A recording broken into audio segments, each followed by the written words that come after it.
Hello friends, welcome back to my channel cook with Aliva. आज आम सपुरी juice केमती हुए बनैबा शिखिबा।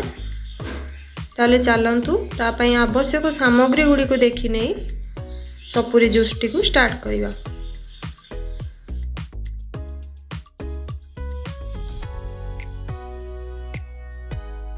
सपुरी जूस करिया पई मु एठारे नेछि दुईटा सपुरी, गोटे चमच ब्लैक पेपर, अल्प किछि पुदीना पत्र, गोटे इंच परिका अदा, स्वाद अनुसार मु चीनी नेछि, गोटे चमच ब्लैक सॉल्ट।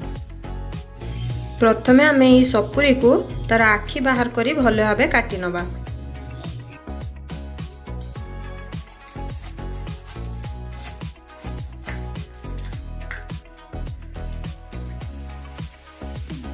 देखंतु मु सपुरी के एमती करी काटी नेछि।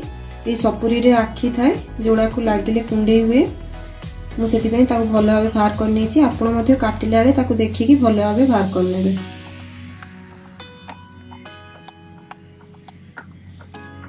बर्तमान आम काटिकी रखि सपुरी की ग्राइंडिंग करने ग्राइंडिंग जार रे दे दबा।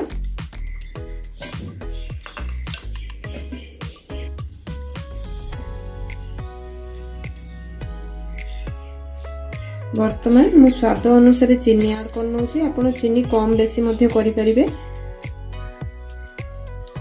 गोटे चमच ब्लैक सॉल्ट को ऐड करनबा।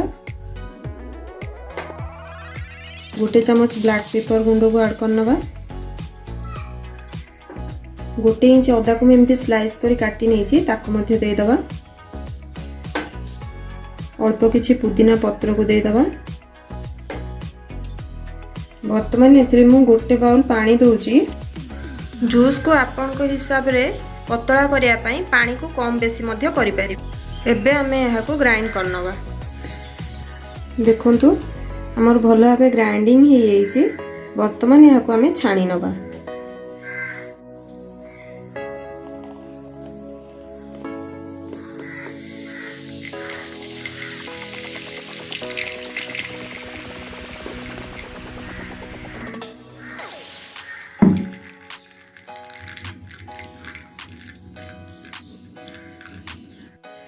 वर्तमान ये सपुरी रस को मु छाणी नहीं भल भाव।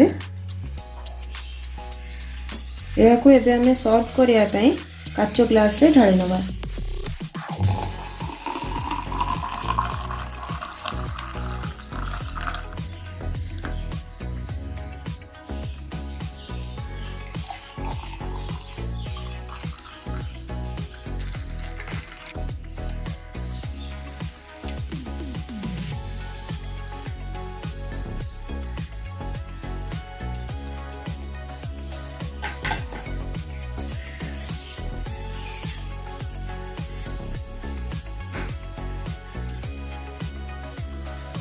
वर्तमान यह को गार्निशिंग करने पुदीना पत्र को दे दबा।